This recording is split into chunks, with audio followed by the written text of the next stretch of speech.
Blockbusters. You are listening to the Triple B Podcast.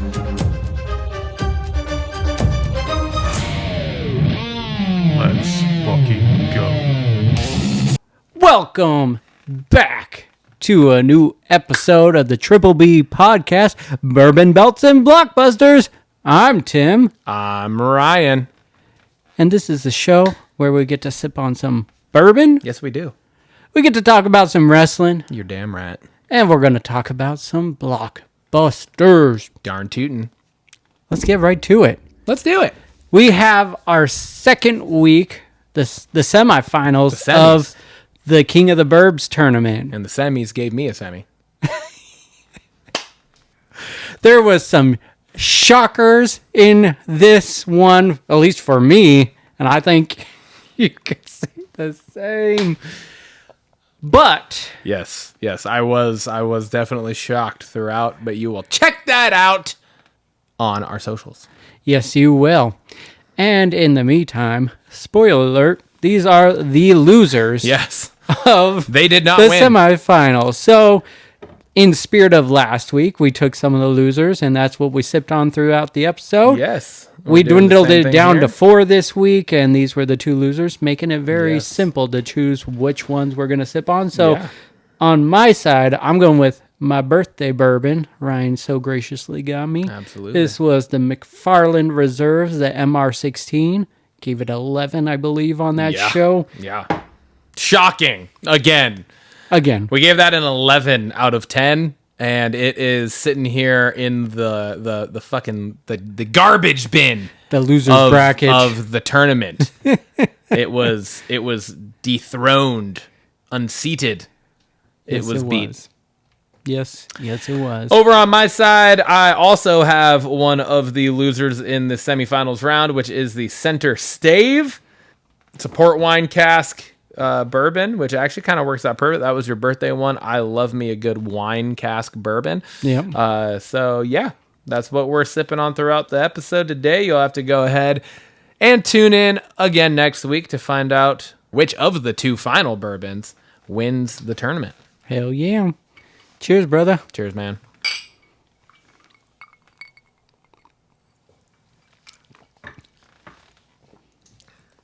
How did that not make the finals? I know. I know. It's wild. It really is. So good. So We good. both thought that this was going to be the finals. Yep. And this is what we're sipping on right now. Such Crazy. is life, right? It's crazy. Such Yeah. is life. Kind of like some of the shockers in some of the tournament matches we've had in the wrestling that we're going to get to here in a little bit. Yes, indeed. That brings us to our socials. We are at Trip B Pod on Instagram, X, YouTube, and TikTok. We are the Triple B Podcast, Bourbon Belts and Blockbusters on Spotify, Apple, and Amazon Podcasts.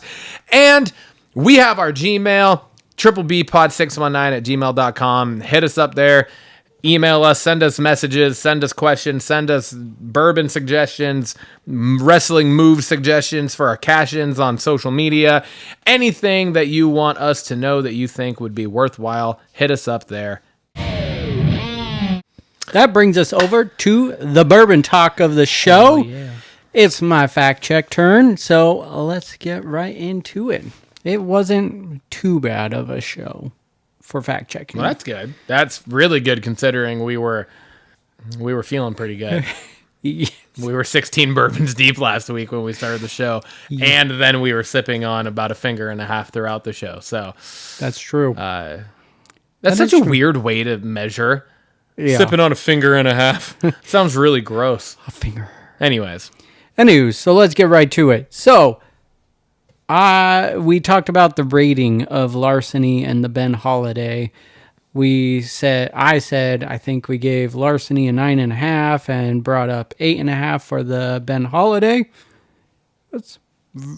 It was in reverse, actually. So, Ryan, you gave the Larceny a 9. I gave the Larceny an 8.5, so an average of an 8.75. okay.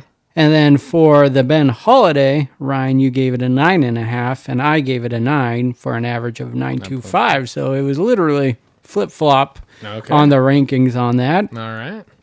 Wild Robot grossing ranking. So I brought up that it was in the top 10. You did some research, couldn't find anything, and I did deeper research on it just to clarify. It is in the top 100 ranking, and where I saw the top 10 was since 2020. It was post-COVID. Gotcha. Post-COVID. And there's a lot of like grossing. Okay. a lot of, theaters weren't open and a lot of things weren't doing so good because we got direct to streaming and all that stuff. So it ended up being in the top 10 animated films since 2020. In the last 5 years. Gotcha. Yeah. Okay. Gotcha. That makes sense. Yes. When That did also makes sense why I didn't find it, because I didn't like look for that specific of a parameter. So when did R-Truth sign with WWE? We brought it up, and you said 1999. I just wanted to clarify. It was 1999. look at me. And Look at me pulling wrestling facts out. Come on, Tim. You got to be proud of me on that. Golf clap. Come on. Golf clap. I'm just going to give myself a little. And he is potential. I mean, it might take a little more research, but I think from what I've read, he's the last wrestler active from the Attitude Era, which makes sense to me. That's insane. Yeah. Of all characters. Is fucking wild. Holy shit. Of all characters, R-Truth is still hanging with them. How many matches has Alexa Bliss won since being back? We believed it was 2, 3 being her Queen of the Ring. Fatal 4-way. Fatal 4-way, yes. She's won 5 matches, including that one. So a few more matches. She had a couple tag matches that kind of I forgot about as well. Went under the radar, kind of. Rick Moranis last acted when? Mint Mobile commercial 2020. You did bring up Ryan Reynolds commercial, and that Mint Mobile. And then his final movie credit was Brother Bear 2 in 2006, an animated film. They Live came out in 1988. Just wanted to clarify that. And then was John Carpenter known for his composing, his music? And there's not really a way to fact check that's a that. hard one for sure. But he did have 7 movies that he composed leading up until They Live, including Halloween. So I would say he's kind of known for his music then. Were we saying he was or wasn't? I can't remember. Wasn't. Because we thought it was early on to his career. Yeah. Okay. Who did Roddy Piper fight in They Live? Because I just was like, I forget the actor's name. He was fighting in the alley. Yeah. It was Keith David. Yeah. Heretic award nominees. It's been nominated for a bunch of things, but lesser known award shows. The most prominent one that I could find was Critics' Choice Award, and it was for the best horror movie. And then I did see Hugh Grant nominated for Best Actor in a Film. So, do you know? Did you happen to read it? And if not, not a big deal.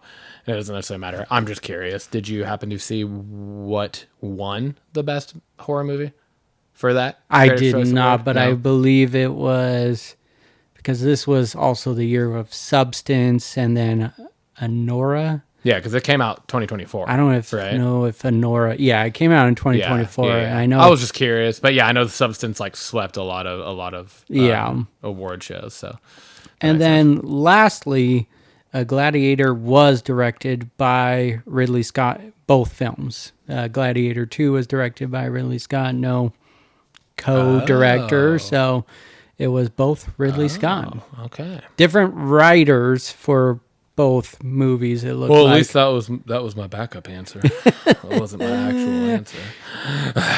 And that is the fact check. So not too bad. All right. Not too bad. Cool. Was it more than your week? For sure, because that's the way it always is. You nitpick a little too. Yes, I do. But our episode was a lot longer than the one you had. Yes, it was. Absolutely. The one before was a short one. Wellness Journey. Check-in number 22. Yeah, man. Ryan, go through your successes, challenges, and your weigh-in. Oh, man. been kind of rough, honestly. I had to take like, not just this last week, but the week before, I had to like fully take off. I was struggling. I've been struggling. My body's been hurting. I'm still fucking hurting.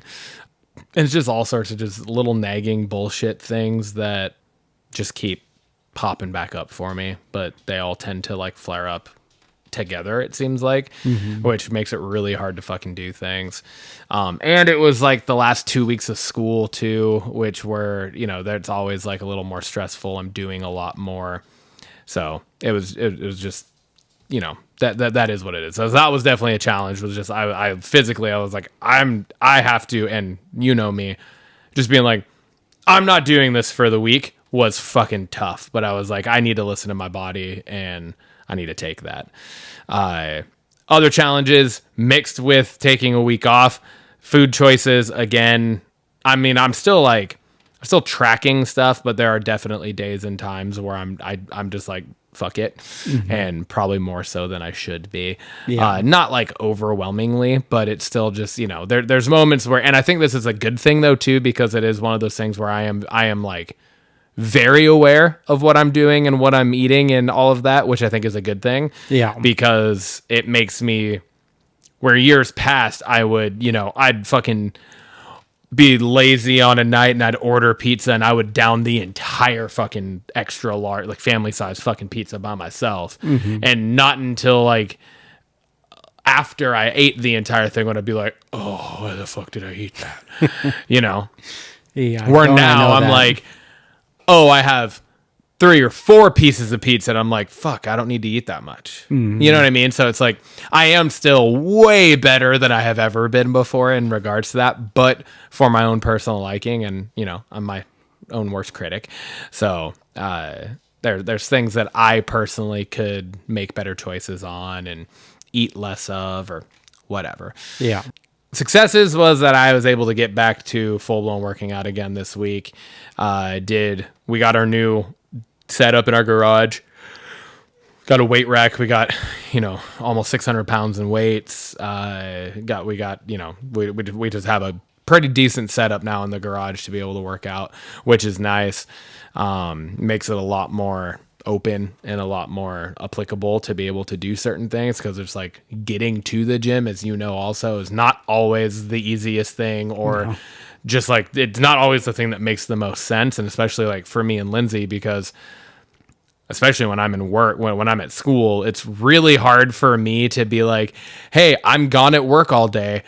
I'm going to hang out at the school. I can leave at 2:40. I'm going to hang out until 3:20, and then I'm going to go to the gym at 3:30, and I'm going to be at the gym until about 4:30. That's not a good feeling for me to be like, you've been home with our daughter all day. I know you're drained. I know you're fucking like, she's probably driving you crazy, because that's just what toddlers do. Yeah. Even though she is amazing, it's still like you need a break, right? And so it's hard for me to be like, hey, I'm going to go to the gym now after I've been at work all day. Even though it's like I'm working, I'm not just fucking like kicking it on a golf course or at a beach or something, right? Like I'm at my job, but still, it's just not one of those things where I'm like, you feel great about doing that. Yeah, so exactly. Being able to just like put Lainey down at night and then me and Lindsay just go out into the garage and do a workout together has been really nice. And so did 3 garage workouts this week. I got to 9 round yesterday as well. And now like starting this next week, I'm going to get onto a more kind of solidified workout schedule. I'm going to try to do garage workout 3 times a week and go to 9 round twice. And that'll all be in like the afternoon or evening. And me and Lindsay are going to be trying to get up and go on walks/runs in the mornings. So I should be back on a pretty good track here, barring any physical setbacks. But so that's those. The weigh-in, little bit of a disappointment, but I also kind of expected this. I didn't lose. Actually up a pound. But I'm going to be honest, I also haven't pooped today. So it's a slightly skewed weigh-in. There you go. I'm breaking news today. Yeah, I'm a little backed up, I guess. I don't know what's happening. I'm off. I'm on summer now. I'm on summer break now, so my whole schedule's off, I guess. I don't know. But yeah, so Up a pound from what I was the last 2 weigh-ins now, because I've been I feel like I'm kind of in a plateau at the moment as well. So hopefully I can bust through that in the next couple. I'm gonna literally in like 9 days I leave for Hawaii for a week though too. So we'll see how that goes. We'll see how that goes. My plan is to you got to live life though, right? Yes. But my plan is also to work out while we're in Hawaii. There you go. We'll see how much that holds true. But that's the plan. So, Okay. what about you, dude? All right. So similar to you, and I think we both said it on the same day, was last week. My body was not happy with me. I went to the gym and it was a struggle to get through that workout. Just different body parts aching, and what normally is an easy workout was not. And I was like, whoa, I gotta change my approach. So while I did get in my workouts last week, it was it was lighter for sure. It wasn't the typical workout week that I normally have. This week it was a little bit better. I got I got one more in today. I got 6 workouts in, and I mean, this week wasn't too many. I'm still having nagging pains here and there, and trying to work around that right now while keeping the workouts going. So that's been my challenges. And then there's been food here and there, but I'm not like worried about it either. Like I'm, for the most part, making good choices with also living life and enjoying. Like I got to go out to dinner with Haley, and I was like, I didn't get fries. I got a salad, but the overall meal was something that was, heavier in calories. Had some cocktails with her and got to enjoy. So there's that. Some positives. Again, I still got my workouts in, and overall feel good about that. My weigh-in, a little disappointed because I did like a little midweek check-in this week, and it was like below 220. I was super excited. Oh, hell yeah. And then when I did my weigh-in today, it was higher, but it's still a loss. So I am 222.6, so down 1.4 pounds from previous weigh-in. Overall down negative 40.3 pounds. Fuck yeah. So you hit the fucking 40. Hit the 40. You hit the 40-pound loss mark. Dude. Yeah, That's dope. So it's still a loss. Awesome. A little disappointed just because I saw what number I did have. But it was a midweek check-in, things happen between now and then, and so and that's the thing with weight too, and like literally, like I said with mine, where I was like, I'm up a pound. Yeah, I'm 212.4. Yeah, but it's like, I also, like I said, bathroom. Yeah, water weight. Yeah, salt. Like there's so many things that can make your weight do this throughout a week. That isn't necessarily like. Like we could both weigh ourselves Monday morning and be back down to where we originally think. You know what I mean? So it's, a loss is a loss though. Yes, and I'm still onward towards my trajectory, feeling good physically. The clothes are getting looser. Yeah, dude. Getting more comments. People are noticing. And so it's all in all a great thing. I bought it. This is kind of crazy, and I know these style of shirts are meant to be bigger because you can wear stuff underneath them and whatnot. But we went to the Mariners game last Sunday for Father's Day, and while I was there, I went down to the big team store. Son of a bitch! Come on, Ryan. And I had a burp and then a yawn right to the head. Where's the sneeze and fart at? You know what I mean? Come on, just get them all. But anyways, and we went down to the big team store, and because I've really wanted for a while now, I've wanted one of the cream Mariners jerseys, with the gold and blue lettering and stuff. And so I was like, I want to go look at that. And there was a hat that I had seen online that was like that they dropped this year for the 4th of July. Yeah. It's like a really nice like sky blue hat with like a royal blue brim and then royal blue piping for the Mariners logo, the S logo. And then like inside the S is like red, white, and blue. Nice. It looks really nice. And it's one of the ones that has like the, like on like you see hats now that have like the rope right here. Oh yeah. Right, it's one of those, and the ropes. I think the rope's red and white. It's really nice looking hat. I really liked it. I really wanted it. So we went down to the team store to see if I could find them, and I wanted a Cal Raleigh cream jersey, but they didn't have one. Which now that I fucking bought the one and put it on, I'm like, fuck, I should have just tried on the medium, which is absolutely fucking. You just said the word medium. Mind-boggling to me that I could even have that thought. But dude, I put on the large. Like, I like tried it on. I was like, oh yeah, that fits good. And it's like, all right, cool. So then we just like bought it. Like I wasn't thinking. Yeah. And then like once I like put it on and like buttoned it up and everything, like once we walked out of the shop area, and I was like, fuck, I think I could have bought a medium, and I think it would have fit me. Like, would I have wanted to put a sweatshirt on underneath the medium? Maybe not. Yeah. But I don't fucking wear sweatshirts like ever. I'd wear like a long sleeve shirt. Yeah. So I was like, I probably could have bought the fucking Cal Raleigh medium. Son of a bitch. But I was like, fuck, I think I could have put a fucking medium jersey on. That's and awesome. been like fucking like content with it. Like I was like, oh shit, that's cool. So yeah, dude, it's even with like getting on the scale and being like, oh fuck, I'm up a little bit. It's still, I'm like, dude, I'm at 212. Like I don't give a fuck. You're a wrestling tackle away from exactly from your goal. I was over 240 when we started this. You were over 260 when we started this. Yeah, we're doing fucking good. Yeah, we're fine. Exactly. So.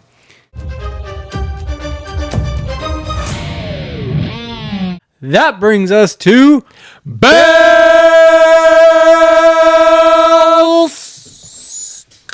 Discount double check. Ryan, what do you want to talk about? Well, Timmy, I had Raw this week. Yeah, you did. There were moments. I'm going to be honest. I have 4 talking points here, and only one of them's a good thing. So there was moment. There was moment, but it was an extended, elongated moment. Okay. But we'll get to that last. All right. First thing, and I feel like you could agree with me here, but I also feel like it could be very easy for you to be like, what? This is one of the best. This is like one of the only good things from Raw type of thing. Now I'm curious. Asuka. I love Asuka. Let me just start with this. Okay. I fucking love Asuka. Yeah. I really do. I'm excited that she's back.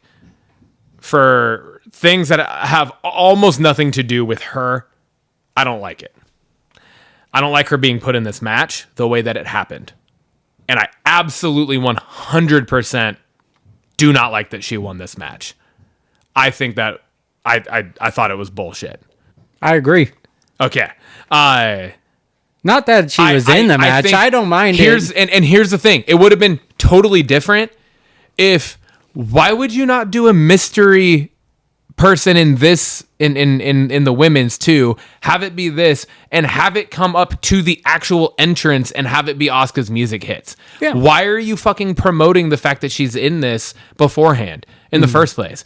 Because it's like, to me, you have somebody that's been gone for over a year. You are now like you're promoting that they're returning on this night and that you're immediately putting them into the Queen of the Ring tournament. Yeah. That doesn't make sense to me. That makes no sense to me. Alexa Bliss, Charlotte Flair both coming back and being put into the Royal Rumble. Sure, it's a 30-person Royal Rumble. That's about the amount of fucking people that they have on the roster for the women. Yeah. Right? Like, they need that to fill that spot.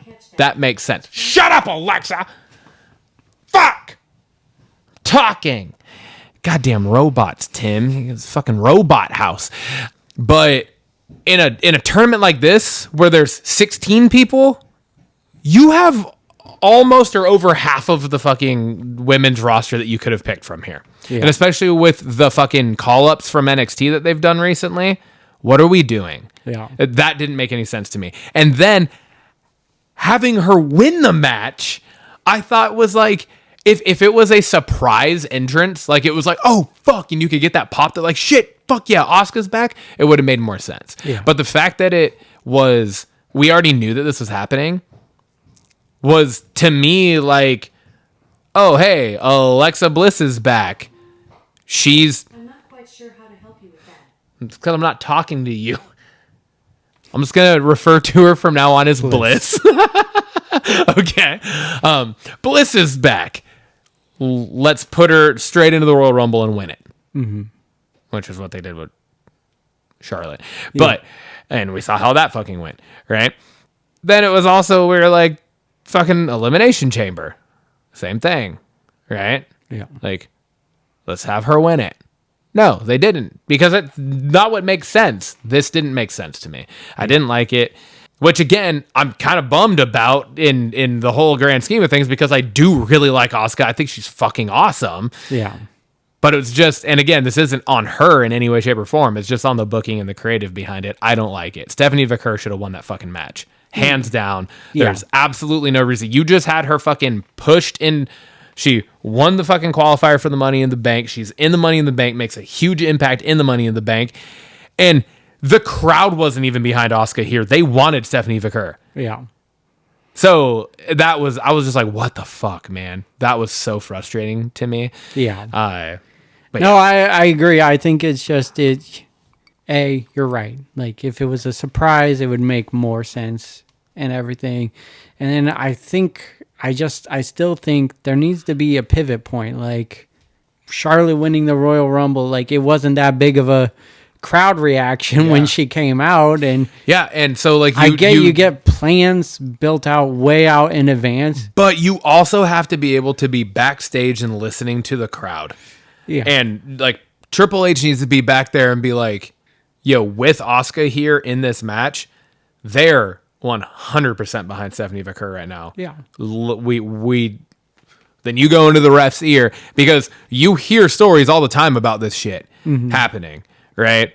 I forget exactly who it was that I was watching the interview about, but it was somebody and it might have been MVP. I think it was MVP and Cody Rhodes years and years ago, obviously.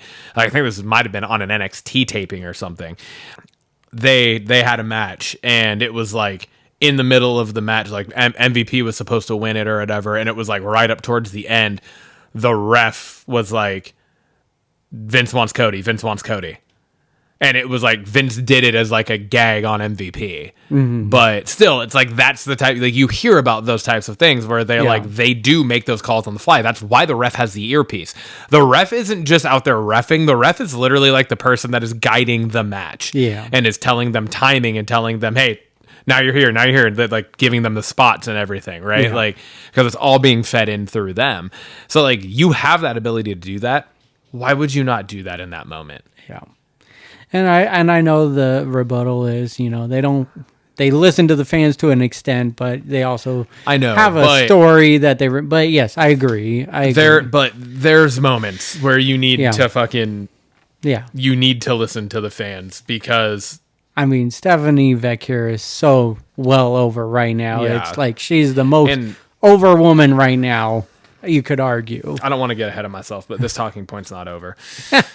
Liv, she's actually fucking hurt. Liv actually got fucking injured from like the most basic fucking bump. I know. That is crazy. And that sucks, because she is still like my favorite. Her and Rhea are still like my two favorite women on the roster. So, and like it was one of those things where it was like, at first I was like, is this just like a work? Is this just her pulling some like fishy shit? But then it was like, oh no, they fucking stopped the match. Yeah. Like this is legit. God damn it. And then I've like read stuff that like it's expected to be like a lengthy thing because it's a shoulder and like she dislocated it and she needs surgery. And I'm just like, fuck, man. She's the only interesting thing about the entirety of that faction. Yeah. Exactly. Like, literally, she's the only thing that keeps that faction afloat. Yeah. Like, Dirty Dom does a good job, but he's not Dirty Dom without Liv. Yeah. Now, you know what I mean? So it's just like, what the fuck, man? That sucks. So that was a bummer. I just wanted to kind of point that out. Yeah, no, 100%. I was just like, holy shit. The match started and it ended right away. And now she's injured. And I mean, now the tag titles are they going to be vacated or? I read no. Yeah, I read an Roxanne's article gonna about fill in. that. I don't know. I don't know what they're gonna do. It didn't go into details about that, but I read that like there's no plans for them to vacate, even with To get Liv's rid of the lengthy- titles. Get rid of them because Yeah. Raquel got hurt. They had to like vacate them then, so Yeah. they're not consistent with whatever that rule is, and so But if they do, it could make for a very interesting storyline here, though. If they do say, like, if they do the what was that the rule? Freebird. Yeah, the Freebird Yeah. rule. If they're able to make it be like, oh no, like if they make this actually a part of the storyline, and Raquel has to just kind of fucking eat it and be like, if you don't want to vacate, then hey, like Finn's like, hey, Roxanne can fill in if we make her like officially make her a part of the Judgment Day.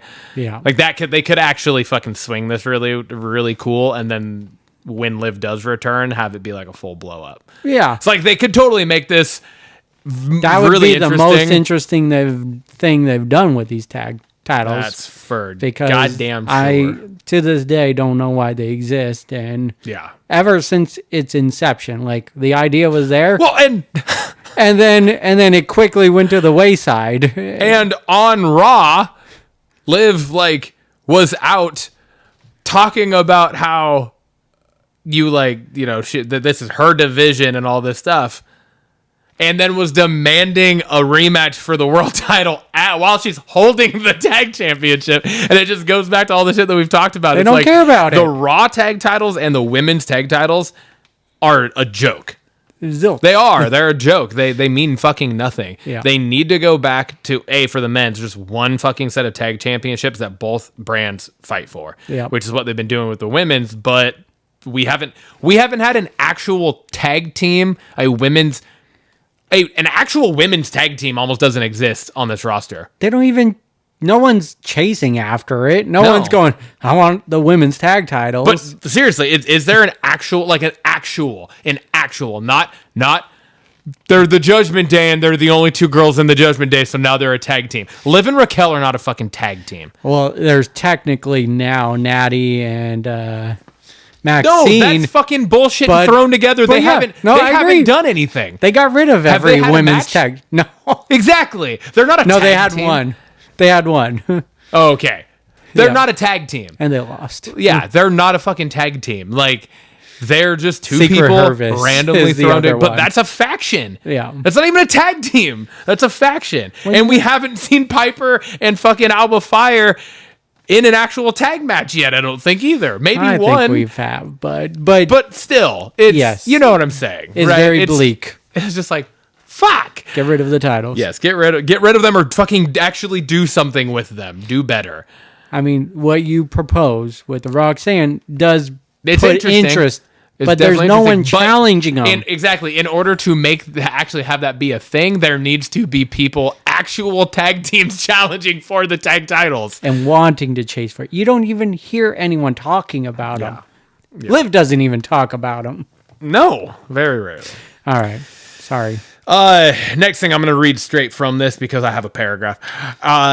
This is my last negative talking point here. Goldberg versus Gunther Saturday Night's main event. I put the just straight face emoji.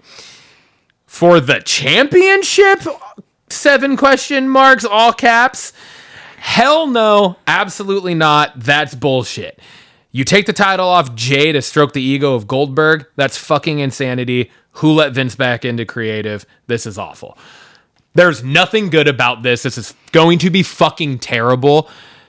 It's not going to be good. There's no way this is going to be good. Goldberg hasn't had a good match in the WWE since before 2002. Like, He hasn't had a good match. He is not good. He never really was a good wrestler. He was the original 5 moves of doom. And then you have a fantastic wrestler in Gunther, but what the fuck's he gonna do? Like, how is he, like, this makes no sense. It makes 0 sense. You took the title off of Jay to set up this fucking absolutely random fucking thing. And it is random. I don't give a fuck about the one moment where he fucking talks shit to him in Atlanta, Georgia. Like, good fucking Lord. That is not planting seeds for future shit. If there would have been more of a buildup to this, sure. But it was like the next thing we then got was just on Raw, where Goldberg out randomly fucking comes out. His theme song is fucking garbage, as it's always been. There's no pop. Nobody gives a fuck that Goldberg. I would disagree. There is a little bit of a pop. The crowd was into it, and that's why he gets the smoke, because the crowd does pop. It's fucking stupid. It is bullshit. There is absolutely no reason for Goldberg to be in a world title match in 2025. No. Absolutely not. No. Like, you could have had this exact same scenario with Jay still champion and had this match mean the exact same fucking thing, because it doesn't mean anything. Yeah. This match doesn't mean anything. It does nothing for anybody. It does nothing for Gunther. If anything, this is hurting Gunther. Like, you put the title back on Gunther for him to be this fucking pawn. That makes no sense either. Yeah. This might be the worst fucking thing that Triple H has done since he took over. I hate it. I don't like it either. Goldberg struggled to walk down the ramp. He was fucking limping the entire way down. What are we doing? And then, he struggled, like he was out of breath given his promo and everything. So I get wanting an official retirement match, but it doesn't need to be for the title. They could have had Gunther versus Goldberg without a title. Jay could still be champion. Same result. Yeah. And why does it have to be Gunther? Yeah. That's the other thing that I don't understand. Just because of that moment. That's it. But it's still like, but why set that up in the first place? Why is it Gunther? Why are you putting one of your best like literally, and I'm not just talking size wise, because sure, you could argue that size wise it makes sense. Mm-hmm. I'm talking about like actual in-ring work. You're putting one of your best, one of the top fucking people in this industry in the ring, in Gunther, against one of the worst to ever fucking do it. Yeah, Goldberg is a fucking absolute prime animal of an athlete. Mm-hmm. But he was never a good worker. Mm-hmm. There are a lot of people who have gone on record to talk about how much they fucking hated being in the ring with him because he's so bad. He's too stiff. He's just, it's not good. Yeah. So it just doesn't make any sense that you think fucking 20 fucking years later something's going to be better. It doesn't make any sense. Like, if anything, you're just risking injuring Gunther for no fucking reason here. Yeah. To literally stoke the ego of this fucking egomaniac who has always been an egomaniac, which is part of the reason why the locker rooms never liked him. Yeah. In Goldberg. So I don't know that I've actually like hated an angle in the last 2 years of wrestling since officially Triple H like took over. I hate this. Yeah. Like, legitimately down to my core, I hate this. I think it is absolutely terrible. I agree. The only thing I can think of, and it better not happen for Gunther's sake, is Goldberg wins the title and then Seth cashes in immediately. But even then, I would be so pissed off.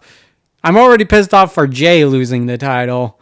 You add that to the mix where Goldberg wins the title, that would just piss me right off. If Goldberg wins, I don't give a fuck if Seth cashes in right after. If Goldberg beats Gunther, I'm boycotting wrestling. This podcast will be known as Bourbon and Blockbusters. It'll be the Double B podcast for the foreseeable future because I will refuse to watch any wrestling. Yikes. I'm on record, Tim, saying that. You better hope Goldberg doesn't win the fucking title. It'll be a very solo talk on my part. Yeah, and you will be doing it without me here. I will leave after we film the other two segments, and you can have as much talking as you want on it. All right. But I will skip past it when I listen to the show. All right. I will not fact check it. What's your good point of Raw? Almost the entirety of the main event. I really liked it, man. First off, the Fatal 4-Way for the King of the Ring was a good match. I thought it was awesome. You got fucking Bronson Reed, Sheamus, Rusev, and Jey Uso. One of these things is not like the others. Yup.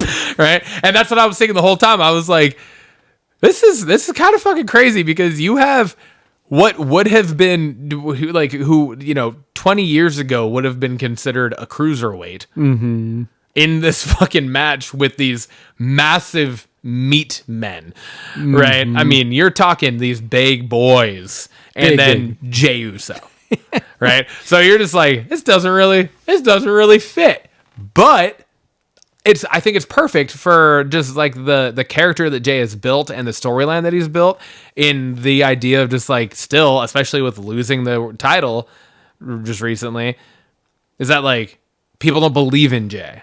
Yeah. So you pit him in this match. Now you're like, oh, there's no fucking way he's coming out of this. But he fucking does. But then he does. And I really liked, because you've had all this interference and all these other matches so far, and it backfired. That's what I really liked, right? Like, you get Sammy, who they fucked over, coming out. You get Penta, who they fucked over, coming out. You get LA Knight, who they fucked over, coming out. All just to fucking take out Seth Rollins, like the Bronson Reed, right? Just eliminate him and Braun Breaker from the equation, right? I thought it was dope. I really enjoyed it. Then you get Jey getting the win on Bronson Reed, which I thought was huge too, because it just makes sense, right? Like, that's what the whole thing that they're all coming out and interfering in this for is, and then it also saves Sheamus and Rusev both from taking an unnecessary L. Yeah, this isn't hurting Bronson Reed to take the L here, because he was just like had L and I there. Yeah, right. You had multiple interference angles there, and then you get Seth coming out all pissed off, getting ready. And then, which was totally shocking to me, I did not expect this. Here comes fucking Cody. And I was like, oh, fuck. So, like, you get that whole fucking stare down between Cody and Seth, which I'm sure is some form of foreshadowing. Yeah. Right? But then after that, then you get an intense kind of stare down between Jey and Cody, recognizing they're now going head to head this next week on Raw. Yeah.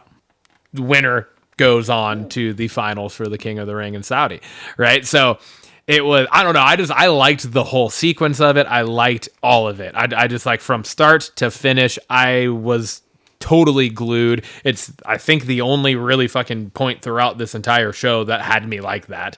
Yeah. And I was just like, oh shit. And it was a long segment too, which was, I thought was good. Like, it was all like, it was, probably a half hour, if not more, of the ending of Raw was just this. Yeah. And I really enjoyed it. I thought it was awesome. Yeah, I agree with all your talking points. There's one I disagree with, and I'll get to that. But I think what this show was sorely missing, and I think it's kind of telling, which it's kind of a double-edged sword, is Seth Rollins is Raw right now. Like, he wasn't on the whole show until the very end, and it felt like that. It felt bland to me, the overall, I agree with overarching. Yeah. Even if Liv got to wrestle her match, like, I don't think that was going to change the outcome of how I felt about Raw. Yeah, I think. Can I add just before you move on? It's also Punk. Yeah, was missed too. Yeah. Like, he wasn't on this show, right? Like, there's multiple. I think there's multiple. It's not just Seth. I do agree with you that Seth is then that faction right now is huge. Mm-hmm. But yeah, definitely having Seth not show up until the closing moments and to do nothing. Yeah. Right. Essentially, outside of just be pissed off, almost have like a fucking vintage Vince McMahon walk to the ring, fucking taking his tie off and shit. Luckily, he didn't tear his quads getting into the ring. And then just to have a stare down and then back down. Yeah. Right.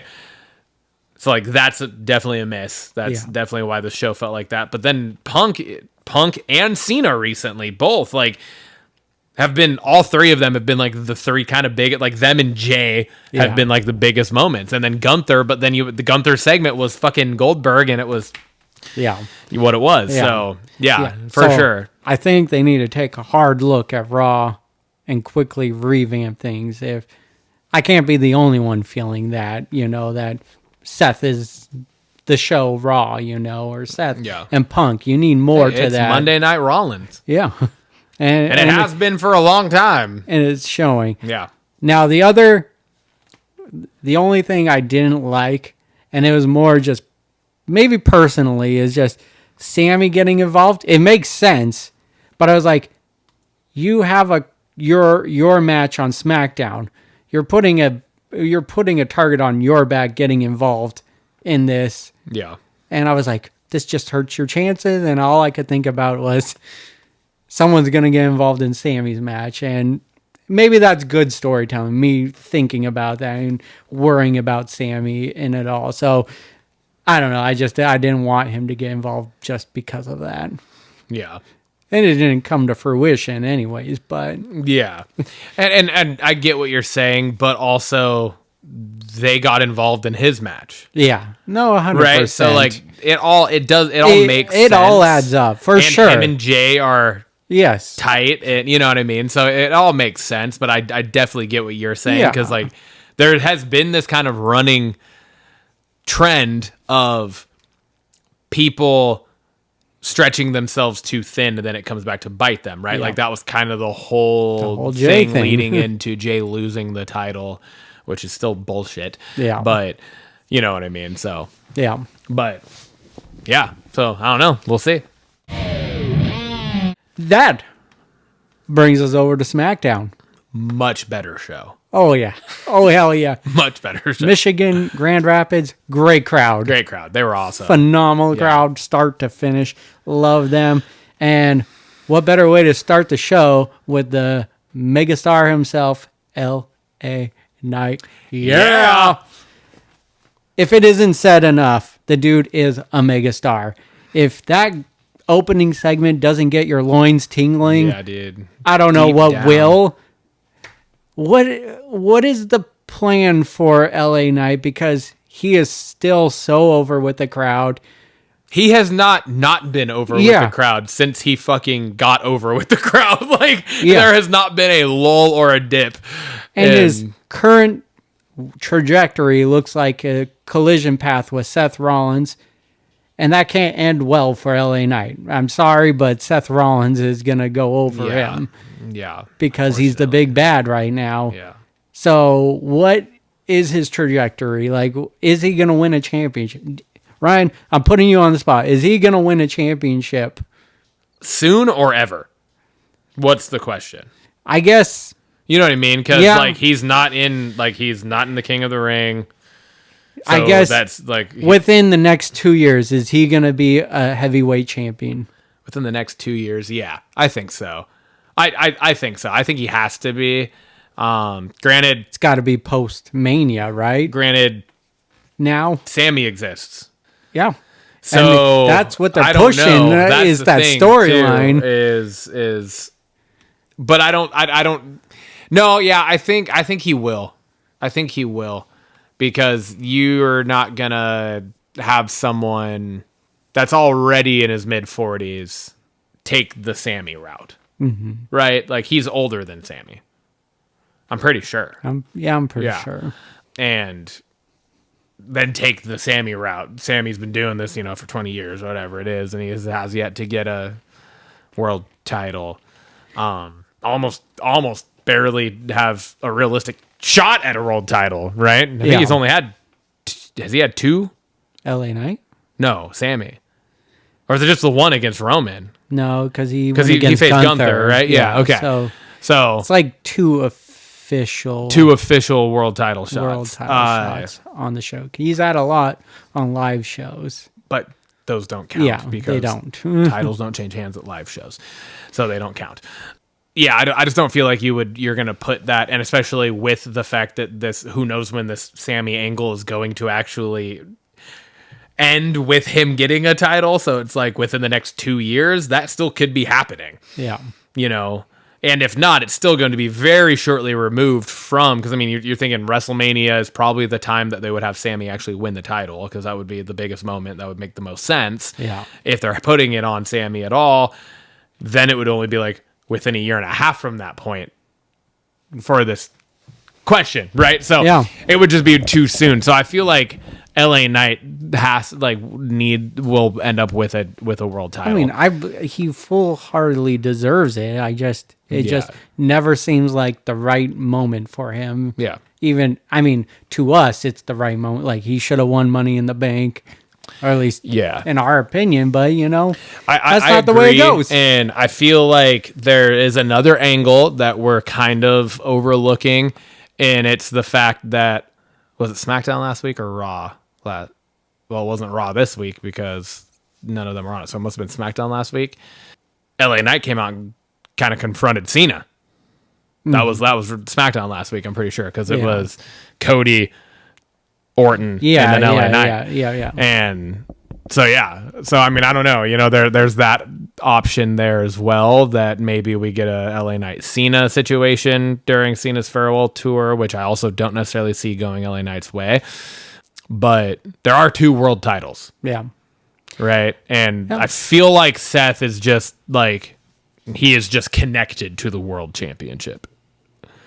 But that might be the swerve is Cena. That's his, to get the title off of Cena before he retires, is Seth Rollins, So it will be interesting. I'm hearing rumors that the move is to get LA Knight on Raw, which is where Seth Rollins is, and it doesn't seem like it's in the cards anytime soon for him, and I want it to be. I don't think the fans are going anywhere on him, but it's just, the guy deserves it. Yeah, he does. He is 100% so over. Cody, Jay, Randy, Sammy, that whole segment was gold. It was great. They did a fantastic job building up the semifinals to the King of the Ring for that side of things, and it was just, Cody barely even got any words in at all during that whole segment, but it was arguably one of your most over superstars. Cody Rhodes coming out, great reaction, and right before he starts, Jay music hits, crowd which goes is nuts. The most over. Crowd goes. Jay is the most over superstar. Yes. And and goes nuts. You get Sami Zayn out to a loud pop, they always go crazy for Sami. And it's just like, my heart is just pulling for him. I just keep thinking about him getting his shot at the world title. My God. And not even getting the shot. I want him to win. He needs to have world title gold around his waist. It will be a bigger moment than Daniel Bryan. 100%. And then you get Randy coming out just spewing. He's going for his 15th. And God damn it, I believe every single one of them. I'm like, I don't know. I don't know. I'm here for all of it. I like it all. Ultimately, Sammy loses. I'm a little bummed about it. Me too. I didn't like it. And it's hard. Here's because why I love Orton. Yeah, and here's why I don't like it, though, is because I've talked about Randy planting the seeds, going against Cody for a title, Like, that's a big story. Mm-hmm. And the whole arc of this looks like it's going to be now Randy Cody for the King of the Ring. And I'm just like, yes, King of the Ring is a big deal. You're getting a title shot at the end of it all. But it doesn't feel like that's the culmination of their story. It doesn't even feel like it should be a step on their story, right? It should be, that's like a Mania build right there. They have a lot of history together. So, yes, if they just want a good story going into this finals of King of the Ring, then it makes sense. But I think there was more story to tell with a Sammy winning and going against a Jay potentially, or even a Cody. Like, he has such good roots with both of them. That story screams more. And even if Sammy doesn't win the King of the Ring, you're going to feel for him. And that just keeps pushing that narrative now, for the, I haven't got a world title yet. And here's the thing is I fully agree with everything you just said. But to play devil's advocate here, you can achieve the same thing out of this with what you just said. And you could also achieve more, I think, out of this. You're talking about the Cody Orton build. Mm-hmm. What better way to push this build than to have Cody beat Orton in the finals? Second year in a row, Orton loses in the King of the Ring finals. Mm-hmm. Yeah. Right? This year, last year, not even officially losing. Yeah. And then they just never did anything with that again. They closed it out with Gunther. Not really. They never got... Huh? They did it at a PLE. They never had a rematch. Yeah, they did. Oh, yeah, I guess they did, yeah. Triple H announced it, and then we're like, oh, why didn't it happen? It was like that's right. 2 PLEs later on. And then that was the reason I'm forgetting about it is because it was a very disappointing match because it went so fucking long. Yeah. That was that one. It was I remember a long that. one, yeah. It was like, what is going on? Anyways, neither here nor there. Still, to unofficially lose that match, right, last year, because it was like he wasn't pinned, but they did the pin and called it what the match was. To then turn around potentially this year, have Cody beat him for it. Mm-hmm. What better way to potentially turn Orton heel? And then you can have that build with Cody. Yeah. You know what I mean? Like, that would be like the perfect way to push Orton over the edge. It would be cool if it was another bad ending to a match where Cody wins, but and there's this time it's an asterisk again. Yeah, there's an asterisk again, and then you have Orton like really go off the rails. Yeah, because it's been teased multiple times now. It's been teased like how many times has he fucking RKO'd Aldis? The entirety of the angle with Kevin Owens, all of the punt kick seeds that have been getting planted, like, you know what I mean? Like, what if it's like something like that happens and then Cody's kind of like down celebrating, but like, catching his breath type of thing and recovering, and then Orton just snaps and punt kicks Cody to end the night. Yeah. You know what I mean? Like, that type of thing could really propel this into the next, that next kind of stratosphere of what you're talking about. Yeah. And as much as I wanted Sammy to win this because I agree with you that I do think it could have pushed the whole narrative there. Him losing, not even making the finals, him losing in the semis almost pushes that narrative even more. Mm-hmm. Right? Because it's like, it's just that the entirety behind this angle of Sammy never having won a world title yet, and every one of his peers almost that he came up with is he's not good enough to do it. Yeah. So losing cleanly in the semis puts a little bit of a stamp or a little bit more emphasis on that, right? I mean, it helps losing to Randy for sure. Yeah. That does help because he's not good enough to beat Randy. Yeah. And stuff. I think see that. Still pushes that narrative. I do see that.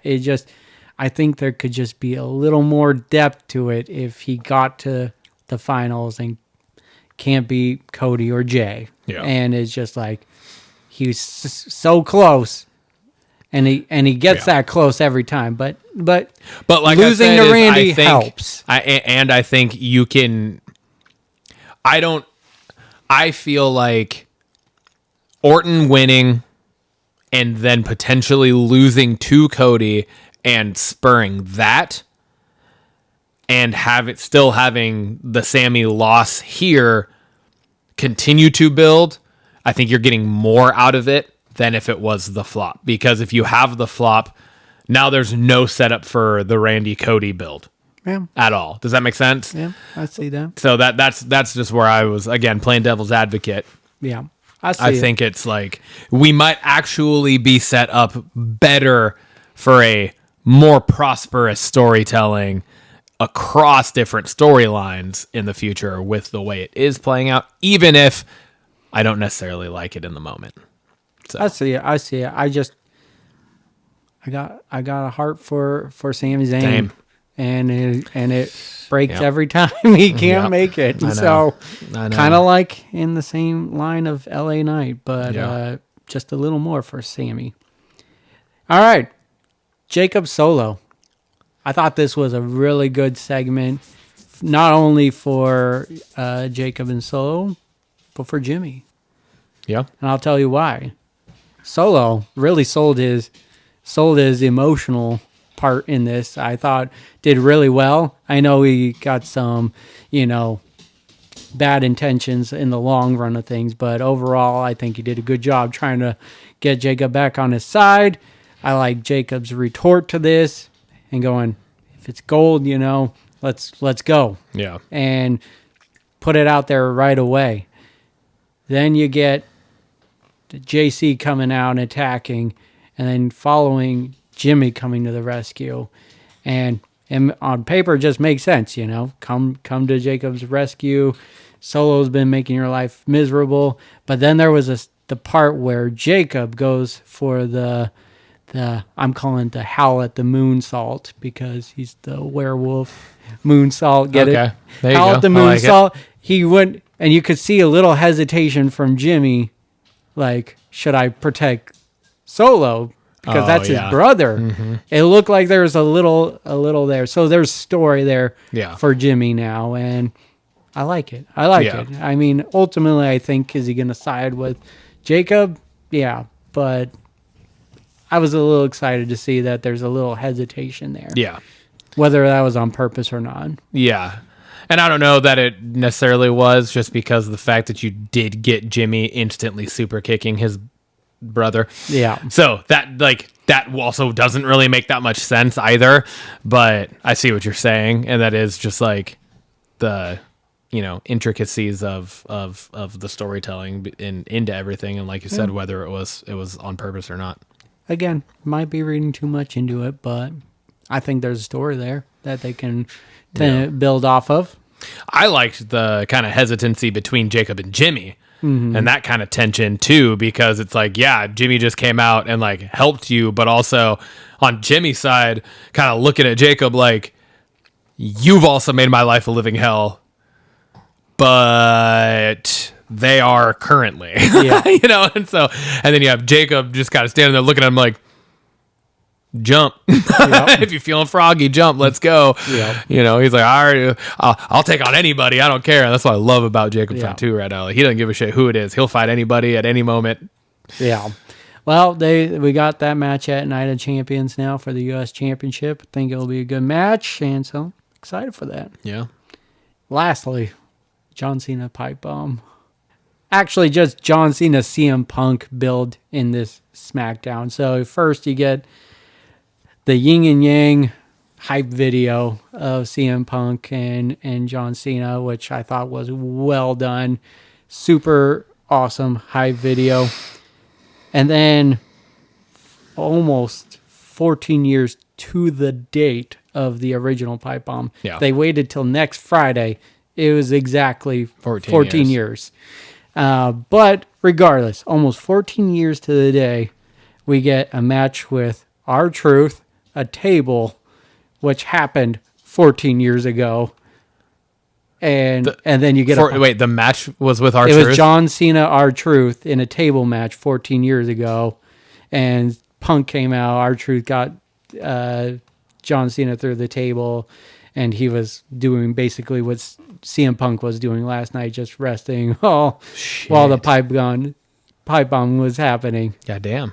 All right. So Truth has been part of both now pipe bombs. That's dope. I love that continuity. And then they're turning this into like the Fast and Furious franchise, where you really got to pay attention. And then you get Cena going off on the mic, and this is my favorite part of his heel run now. Yeah, I don't know that there really was a favorite part before this. I think when he first the initial, right? That like the initial turn. But I said it a couple weeks ago. I was like, or maybe last week or a couple weeks ago, this part of his heel run has felt different already. Like once Punk entered, like it feels more like he's not whining at the crowd. It's more heel Cena. Yeah, and there's a reason I wore this shirt today, and it's because this is, and you just hit the nail on the head. This is what we have been wanting out of this, and this felt truly heel. Yeah, not just somebody bitching at the crowd. This felt truly like, oh, you're a bad guy. But what I thought the craziest part about all of this was, it's the night or like that match or that whole segment, whatever you want to say, started with it being like, let's go Cena, Cena sucks. Let's go Cena, Cena. Right, R-Truth doing the back and forth. And then by the end of this, the entire building was fucking cheering for John Cena. And he even said, the mood is changing. The mood is changing, right? Like, I fucking loved it. I was like, oh, this is different. Yeah. This is like, this is different. This is fresh. This is like, we are seeing Cena now actually get the fan base behind him as a heel, which we have not had yet. Mm-hmm. I don't think I will stand by this. I do not think we have had that in any way, shape, or form until last night. Yeah. So it was different. It was 100% different, and it was huge. I mean, it was basically verbatim the same pipe bomb, just from Cena's perspective. I know, but that made it really cool. And and the hey, come here, and he calls out like the people from other fucking, and I mean, wrestling promotions. Yeah, and it might be just coincidence, but the names are Nick, Matt, who are the young bucks of AEW. Oh yeah, Matt Cardona, and then Nick Claudio Castagnoli as CC Colt Cabana. And that was another callback to his pipe bomb. So it might be coincidence, but even then, still, just bringing up their names in general was crazy. Well, and how and I'm sure it wasn't coincidence. I'm sure that was all fully thought out, because then you had him say, oh, I hate you less than anyone you've ever shared a locker room with, something like that. So like that's all intertwined. God, it was perfection on the mic, and I'm pretty sure CM Punk and Cena backstage worked on that. Oh, I'm sure they and did. It was just like, just go for it. But kids, Cena just said a curse word. It blurred that line so well, where you forget that you're watching a scripted show. It just felt real.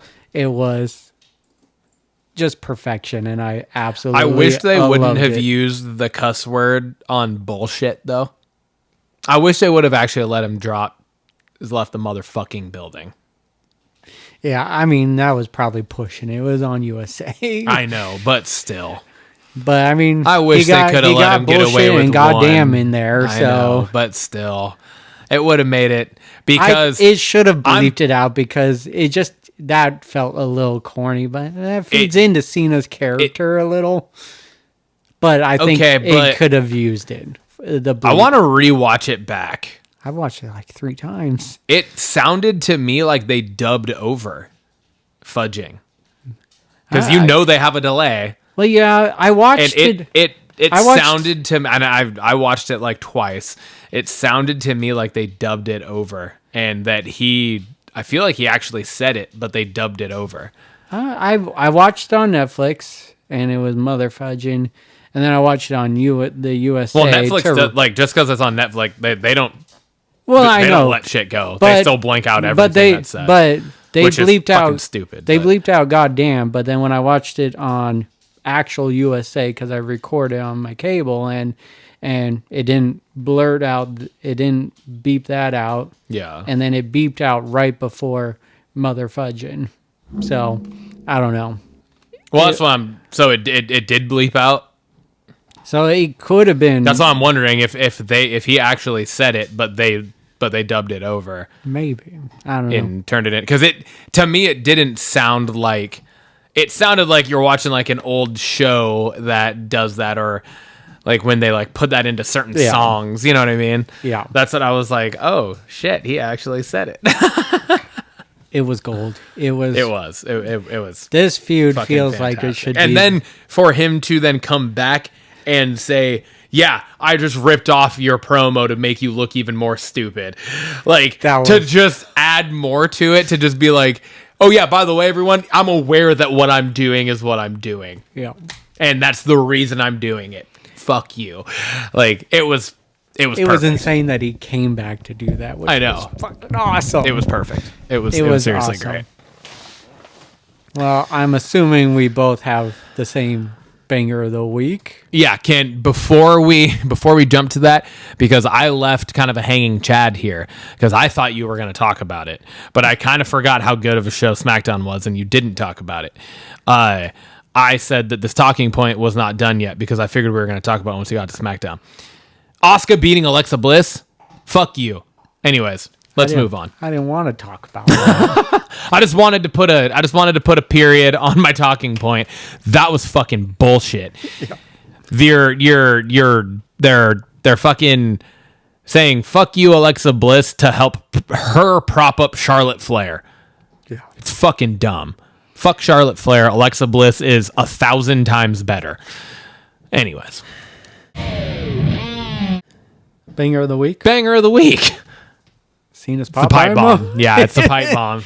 Easy. I had the whole closure to Raw originally before SmackDown came on, and I was like, nope, this beats it. Yeah. This was one of the best things that we've had on a mic in a long time. So, and that's saying something, because we've had a lot of good fucking mic moments over the last few months that we've talked about, promos and stuff. But this was, the only thing I don't like about this is it feels like this should be the swan song to Cena's retirement. is him and Punk. Yeah. I agree. Just the little build they got with the history they've got. With it's Orton, him, and Edge. Yeah. Who are the other, like, who else? Yeah, are Batista. but even I would still put those three. Oh, yeah. above Batista, I right? would. So I'm just saying, like, who else is? I mean, obviously Edge is not currently in the promotion, but like, there's nobody else that is like worthwhile to do that. Yeah. So yeah, and you already did Orton. You started it with Orton. Yeah. So it would have made sense, like, you start it with Orton, you finish it with Punk. Yeah. But we're getting it in the middle, so we'll see. It just kind of fits. See how it plays Summer out. of Punk. So Yeah, we'll see how it plays does. out. I just loved it. All right. Belt's question of the week. I asked this. Which wrestler had a gimmick that should have worked but didn't? Who do you got? This was kind of a tough question for me at first, because I was like, fuck, it's a good question, but I was just like, I'm trying to think of people. And I think it was the gimmick that should have worked is the part of this that messed me up, because I was like, I can think of a lot of gimmicks that didn't work, and it made sense that they didn't fucking work. Yeah. Right? And this one, and I still, I think that this my answer fits this. You might argue it, but I think my answer fits this. I think that the gimmick itself should have worked, and I don't think that it did for what it was at the time when it was like a full run. Mm-hmm. And that's Boogeyman. Okay. I think if you had that character now, it would be fucking huge. Mm-hmm. I mean, you think of the Wyatt family, Yeah. the Wyatt Six. You have fucking Aleister Black, Yeah. right? Like, you have all these like dark, creepy characters. The fucking demon, Finn Balor, right? Yeah. Like, you have all of these guys. I think Boogeyman would fit fucking right in, but at the point when he debuted to his initial like actual run, it was out of place. Yeah, because they were getting away from character. I mean, Yeah. you rewind them back to the Attitude Era, he'd probably fit in there too. Yeah, or even the 80s, Yeah. right? Because, I mean, it was very character driven Yeah. in those time frames. And we're getting back to some characters. Not a lot, but it definitely, that was a big time where it was just, Yeah. you got John Cena. You got Batista. You Randy got, Orton, right? Yeah, you just got big names and the and ruthless aggression, you know. Yeah, so. and that's why I thought that I was like, I think it works for this because you're such a cool fucking character, dude. Yeah. I loved the Boogeyman and the worms, and he dropped the fucking the worm bins and shit down onto people, and It was creepy. his fucking crawling out and holding. He always had, was it the clock or whatever the fuck he the had in clock his and mouth? bashed it. Bashing in his head, and it was just such a fucking dope. Yeah. Now you want to talk about somebody that could come back and deserves a retirement match? Fuck you, Goldberg. Give Boogeyman another one. Let him come back. Yeah. Fuck. That's a good one. I like that Yeah, one. that's where I went with it. What about you? I went with Samoa Joe in WWE. He was the perfect character, but at the time they're pushing Roman and Brock Lesnar, and it was like nobody else during that time. If you weren't those two guys, Yeah, you were a sideshow. He was unfortunately he was in the WWE at the worst time of the WWE. Yeah. Because, I mean, his match with Brock Lesnar at Great Balls of Fire, the whole build up to that was so good, but they just didn't do much with it. Yeah. Like that was his only really shining moment was Yeah. that feud, and you put him in now, I think he fits perfectly. You put him a little before, during the ruthless aggression, he would have fit perfectly. Perfectly, yeah. It's just the time, arguably one of the worst times in WWE. It didn't fit, and For sure. and unfortunately it didn't, because Samoa Joe is so good. 100% agree. Yeah. Yeah, that's a good one too, man. That's good.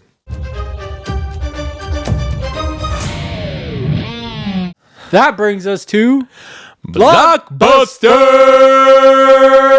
Blockbusters. Ooh, that was crisp. That was I crazy. like that. All right, we got a couple movies on here that I added. First one up, Bride Hard. Bride fucking hard. The synopsis for this is: for badass secret agent Sam, blending in has never been part of the mission until she's maid of honor at her best friend's extravagant destination wedding. Out of her element and surrounded by high-maintenance bridesmaids and a strict no-weapons policy, Sam is determined to prove she can be there for her friend, even if emotional support isn't exactly her specialty. But when a team of mercenaries crashes the party and takes the guests hostage, Sam is thrown into a fight unlike any mission before, one where she can't risk blowing her cover or ruining the big day. As she takes on the bad guys in a high-stakes battle disguised as a fairy tale affair, she realizes the real threat might be closer than she thinks. Now, it's Bridezilla versus bazookas as Sam dodges bullets, brawls and heals, and tries to survive both the armed assailants and the wedding planner's wrath. Some missions require the perfect cover. This one just requires the perfect dress. The cast of this, goddamn, what a synopsis. Yeah. Good Lord. We've had synopses on here that are like 3 words before. Yep. This one was a mouthful, but it was solid. It had me intrigued while I'm reading it. Good thing you didn't have to read that last week. Yeah. Oh, fuck. I had like 14 takes. The cast of this is Rebel Wilson as Sam, Anna Camp as the bride that we are talking about. We have Justin Hartley and Divine Joy Randolph. The release date for this will be June 20th, and it will be out in theaters, if you will. Dude, the trailer for this looks fucking awesome. It's called Bride Hard. It's from like one of the makers of Die Hard, and like talking about like I read an interview with him like getting back to like that formula for this, and it's like an action comedy type look thing, and it looks fucking great, and I'm super excited for it. Yeah, man, I wrote down that, spy comedies are always a fun thing. They're just always fun. You got Spy with Melissa McCarthy, and just The Spy Who Dumped Me, with Mila Kunis. It's just, there's so many different ones out there, but they always hit the right spot, and then just the play on Die Hard, Bride Hard is just an awesome. You get a reunion of Rebel Wilson and Anna Camp from Pitch Perfect in this, and it's I think it's gonna be a fun one. It legit looks pretty funny, so I'm excited for that one as well. And you get Justin Hartley in this too, who I really enjoy. Yeah. He's in This Is Us. That's probably where he kind of broke out in, but he was also in Bad Moms Christmas. He was the stripper that Catherine Hahn fell in love with. He was in Smallville, one of my favorite shows. Yeah, and then you have Divine Joy Randolph in this, who is also in Only Murders in the Building, among multiple other things that she's in. So I'm excited for this movie. I think it's going to be great. Hell yeah! Next up, we have the Toxic Avenger. The synopsis for this is, when a downtrodden janitor, Winston Goose, is exposed to a catastrophic toxic accident, he's transformed into a new kind of hero, the Toxic Avenger. Now, Toxie must rise from outcast to savior, taking on ruthless corporate overlords and corrupt forces who threaten his son, his friends, and his community. In a world where greed runs rampant, justice is best served radioactive. The cast of this is Peter Dinklage as the titular Toxic Avenger. We have Kevin Bacon, Elijah Wood, and then Jacob Tremblay plays Peter Dinklage's son in the movie. The release date for this will be August 29th, and it will also be out in theaters. This is a remake. There were 4 original Toxic Avenger movies, and so this is a remake, a new modern take and spin on it, and it looks great. To me, it looked very like they're styling it out of the 80s. Right? Like, I felt like the action, the gruesomeness, the gore of it was very old school feeling, and it was done on purpose, and I really enjoyed that. Yeah. I said it looks unapologetically brutal and gory. Yeah. Looks like it doesn't take itself too seriously. And those are the movies that usually stand out to me. Is just for sure. If you don't take yourself seriously, there's no room to disappoint, right? And so it looks funny. It looks gruesome. And I've never seen the previous Toxic Avengers. Yeah, I haven't either. But those were classified as B films, and so this kind of feeds into that. Yeah.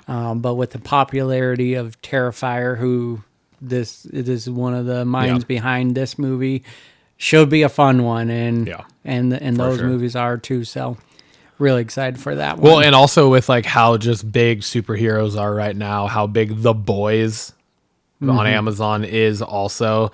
I feel like I feel like there's probably a much larger crowd and audience for this movie now than there may have been, 30, 40 years ago. True. So, very true. Yeah. And I agree. Moving over to series, I filled out this part of the portion of the show.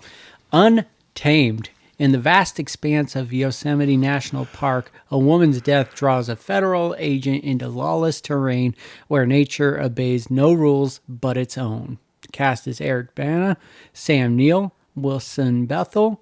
Release date for this is July 17, 2025 on Netflix. I said now that's how you do a trailer. Yeah, dude. Because it brings you in, but gives you zero answers. It was so quick. It was a very short trailer. Mm-hmm.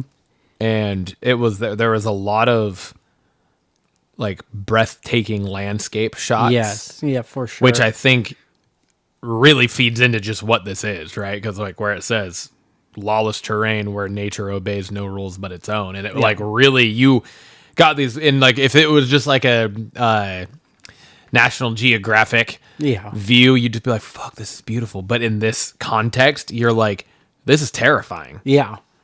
Right? You're looking at this beautiful nature, but you're looking at it through the lens of oh, fuck. Yeah. Which is kind of a new take. So. Yeah, and it's called a mystery thriller, but is Is it a murder mystery? Is it supernatural? It kind of hints at both, Yeah, you you know, don't really in the know. trailer Yeah. while not giving it away. You got a great cast in these three people plus more, Absolutely. and Yeah. so I think that means it's going to be a good show. Yeah, I'm excited for it. I liked it. When I saw Eric Bana, I was like, fuck, he looks different. Yeah, he does. You know, goddamn. But Sam Neill from Jurassic Park, yeah, dude. and I believe Wilson Bethel was in Daredevil, right? Yes. I believe he was. Wilson He's in it. Bethel. Is he the one that played Bullseye? I'm Point pretty Dexter? sure. Yeah, I'm pretty sure. Wilson Bethel. I think so. Pretty sure. The Institute. We're talking about Stephen King again here. We are. Another adaptation of his. The synopsis is a teen genius wakes up in a strange place full of children who got there the same way he did, and who all like him possess unusual abilities. Cast is Mary Louise Parker, Ben Barnes. This is coming out July 13th, 2025, and it's coming out on the stream platform MGM Plus, which didn't we know haven't even That talked existed. about. Yeah, I didn't know MGM Plus was a thing. I think it's an add-on. You can add on to Prime. I know it's its own I thing. unfortunately probably won't be watching this because I'm not paying for another streaming service at this point in my life. But But this trailer reminds me a little bit of like the New Mutants that's under the Marvel umbrella. It kind of brings up like vibes of I Am Number 4, The Covenant, Yeah. the Chronicle. Chronicle, yeah. Yeah, where people with abilities and and this is not probably something you're going to be able to relate to me with, but maybe a listener or two could. I'm a huge James Patterson fan, and he has like a line of books that's like a kind of more geared towards like teens. And I read them at some point in my life, but it was the Witch and Wizard series, and it was just like this brother and sister who have like witch and wizard abilities, that there's like this new world order that like takes over as like a new government, and they are like getting rid of all these types of people. It just kind of had like when I was watching this, I was like, oh fuck, I'm like seeing similarities between things.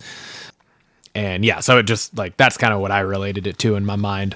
yeah, exactly. It's nice to see Nancy Botwin back from Weeds on Yeah. the screen, or she was Yeah. in Blacklist as well. So That's where the fuck I knew Weeds, but I was like, there's another fucking show that I love that I'm picturing her, but I cannot pinpoint it. Fucking Blacklist. yeah, That's what it was. hell yeah. I love that show. We got We got some, a handful of things. We got some Fred. We got some Follow Fred. up rumors, early development. Wait, I think I don't think we have rumors. Oh, I should have added the one. I have one. I'm going to say it. You can do I'm going it. to say it. Anyways, first up, follow up. We got a new trailer for I Know What You Did Last Summer, Timmy. This is going to sound weird, but I'm almost a little disappointed. I'm still really excited for this movie, but I saw a lot of things that happened in the first movie where it's like just rehashing almost scene for scene almost. And for that, I was a little disappointed from this trailer. Am I still pumped for it? Am I still going to go see it? Absolutely. But I was actually a little disappointed from this trailer. I agree with you, but I looked at it through a slightly different lens, and I looked at it in comparison to, what would it have been, Scream 5, Yeah, Scream. where there was a lot of similarities to the original. Absolutely. Like the entire opening sequence almost was very, very similar. Right? Like, you know what I mean? So like, I'm just like I think there's a point where you're so far removed from a franchise that you almost want this to connect dots. And I'm sure there's a reason why those moments are in the trailer. yeah, You know what I mean? Because it makes the trailer familiar, but they're also not giving away much of what I'm assuming and hopeful for is what the actual happenings within this film are going to be that will make it different. That's what my hope is, because that's kind of how Scream 5 did it, right? It like had a lot of similarities, but then it totally was its own thing and made it its own thing. And it did a really good job of that. The trailer for Scream 5 did not really... No, yeah. It did not allude... The movie itself, for sure. Yes. It was almost... I'm just saying, like... This trailer pointed out more things that happened, but that's where I'm hopeful in that it's a trailer, right? And how many times have we seen trailers where we're like, oh fuck, and then you watch the movie and you're like, oh, that was completely out of context or out of place. I didn't expect that. Yeah. And that's what I'm hoping that they're going to accomplish with this. Yeah. Like I said, because if it ends up being an exact duplicate, then it's like, what the fuck is happening? Yeah. No, like I said, I'm very excited for it. I'm still going to see it. It was just like, ooh. Yeah. Harold and Kumar 4. Yeah, dude. News came out that it's in the works, and a lot of the returning cast are coming back to it.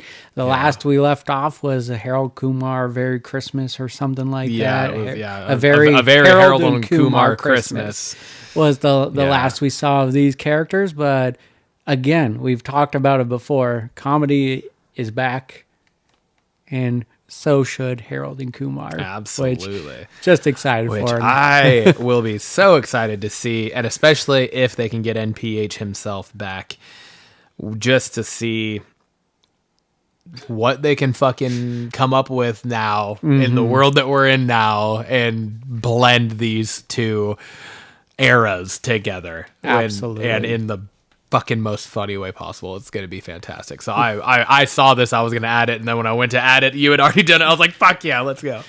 I'm so excited for this.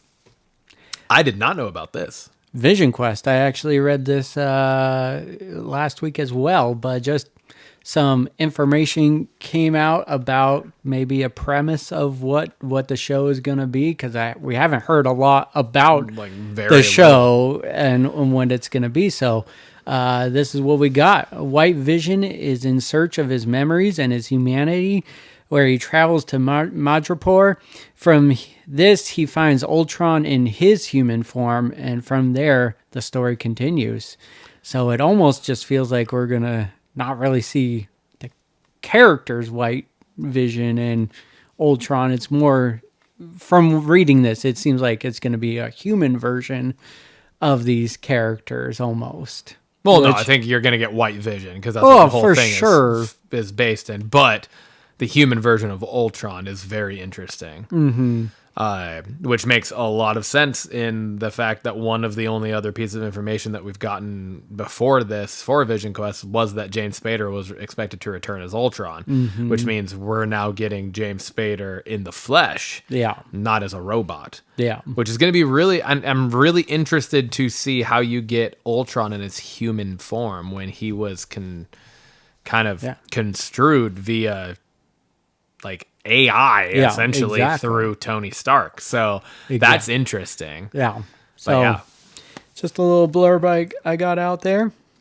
And then lastly, for my side of things, Spider-Man Brand New Day has a new casting, and it's John Bernthal's Punisher is going to be in this movie, which I'm excited for. It's right in that realm of New York where Spider-Man and these characters should be integrated. So I'm liking it.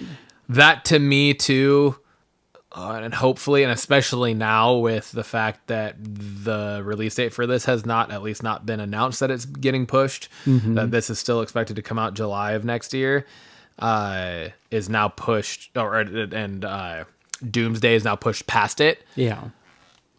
Hopefully opens the door for this to remain as more of a ground level, street level, because we were talking about superhero how it might not story fit in between there, and not a multiversal extravaganza. Yeah, right. And having the Punisher announced as being in the cast for this, to me, almost helps me feel a little more comfortable with the idea that I feel like they are going more towards. It's going to be a little more low key. Yeah. So, I hope. I agree. All right, you got a rumor? I do have a rumor. I read that there is a rumor, and it's in the Marvel vein too, that Sabrina Carpenter has had talks with Marvel about a potential role, and that potential role would be as the Dazzler in X-Men. That's awesome. And because the Dazzler is like a pop star mutant that turns sound energy into her powers. Yeah. And Sabrina Carpenter is a huge pop star right now. Yeah. So, yeah, I just thought that would be that was kind of an interesting thing, and could be. She has a look for it, so that could end up being potentially awesome. So That totally makes sense. That brings us over to our special segment of the week. We're bringing back Small Screen Sampler. And we had to watch The Bondsman, episode 1. We've talked about this on the show previously, and this is where we just go back and watch something we've talked on. So what did you think? Specifically, TV show, TV show. series, something like that. Yeah, exactly. What did you think of episode 1? I will tell you first and foremost that this first episode, watching it, made me a little disappointed. Oh, really? Yeah, and the reason I'm disappointed is because I know that Amazon already canceled this series. I had the same thing. Because the first episode absolutely fucking hooked me in. You see how I set this up? You were like, what the fuck? What the fuck? I did not expect you to not like this. No, I fucking loved it. I thought it was fantastic just in the first episode. I'm halfway through the second episode right now. I think it's phenomenal. It's such a great premise of a show. Kevin Bacon, I thought is like fucking shining in this, in a role that you don't necessarily expect to see Kevin Bacon in. Yeah. The whole just idea and premise behind it, I love. I think it's super cool and unique and original. I'm super bummed that Amazon already canceled the fucking series. And like it was like shortly after it fucking premiered too. They axed it. I was like, fuck, that sucks, man. Yeah. So I was a little bummed when you said we should do this for this special segment, because I was like, fuck, I'm gonna fucking fall in love with this show, and I already know that it's canceled. Yeah. I knew before we did this that it was canceled, so I was like, fuck. And then I watched it, I was like, god damn it, I knew it. I knew I was gonna love it. But again, we've talked about it, and it's been done where it could see the light of day, you know, but chances are slim. Yeah. And I did too know that it was also canceled when I did choose this, but I still wanted to give it a go because I was really excited for it, and it didn't let me down. Yeah. The first episode really draws you in. It's a great premise of it all, and I highly recommend everyone to watch it so they could get disappointed with us that it's not going to continue, because I mean, maybe we can start a movement here and get it picked back up. We need it to get picked back up. Hashtag save the bondsman. Because it's such a cool premise. It's awesome. And just, it's funny. It's got action and gore and everything. It's just great. Yeah. I loved it. Agreed. That brings us to the Blockbusters question of the week. I said we are officially in, which I guess we technically have officially been in, the summer blockbuster season. I think it technically is from like May 1st to August 31st. Technically. I think it's when Memorial Day hits. That's when usually I think like if you like really look into it though, I think it's like May, June, July, August are the 4 months. But there are some years within this where like it was a little wish-washy. Like there were things from like April and March that were considered summer blockbusters. There are a few of these years, which is kind of crazy to me. But anyways, so I wrote summer blockbuster season. What do you think is the best? And when I say this, like your actual, like not the highest grossing, nothing critically acclaimed, nothing like that. To you, what do you think is the best summer blockbuster of the 2010s, which is 2010 through 2019? And I will add, because I did text you a special caveat here, because as I was like continuing to kind of do a little more research and just refresh my mind of all of the different summer blockbusters over the last decade, I was like, I kind of feel like we got to break this into two categories, Marvel and everything else, because how many of the Marvel movies come out over that are summer blockbusters. You can make a top 10 list just based off Marvel alone. Yeah. Right. So I was like, I want to go like, what's your favorite Marvel summer blockbuster? And then what's your favorite non-Marvel summer blockbuster from the 2010s? What do you think are the best ones? So this is just two answers. Two answers. Yeah. Okay. Avengers One Marvel, Endgame. one. Okay. You Avengers went Endgame came out in 2019. Is just a big culmination of that decade and everything. So I think Avengers Endgame takes that. And then I would go with Harry Potter and the Deathly Hallows Part 7, Part 2. Oh, I was like, Part 7? When did they put out 5 others? Harry Potter 7, Yes. Part 2. Yeah. I would say is the other one that culminated the decade. All What do you right. got? We're very, very similar here. For my Marvel one, I went with the most Avengers, non-Avengers movie. Civil War. I went Civil War. Yeah. Endgame is obviously like fucking amazing and fantastic. But Civil War, I think was just so huge. It was the introduction, which was one of the biggest acquisitions in the history of cinema almost, which was the acquisition and the introduction of Spider-Man into the MCU was huge. The introduction of Black Panther into the MCU was huge, right? Like there was so many of those little things that spawned so much more for everything. And just, I don't know, it really like you felt the ramifications of Civil War all the way up through now. Yeah. You know what I mean? Like you're still feeling that in Captain America Brave New World. Yeah. Right? You're feeling a lot of that, which you're still feeling then the Endgame also. Yeah. But you're talking Civil War, which came out 3 years before Endgame. Yeah, 2016. Yeah, 2016. And I don't know. I felt like it really set the tone for everything And moving forward. I agree. That was high up on my list. Just personally, though, going to the theaters, the experience for Endgame was huge. It was, and then seeing all the videos of that same experience of just and still watching and it back was then. for me, it was that or Yeah. this. And I was just like, for me, I was like, I still think like. And part of it too might be a little skewed for me just because I'm like, I haven't gone back and watched Endgame again. Oh, really? Because it had such a like impact that I was just like, I don't know if I want to watch it. Like, I don't know if I want to watch it. It holds up the rewatches. Because it was such a fucking huge thing. Yeah. And you know what I mean? So like, and I've rewatched Civil War. Yeah.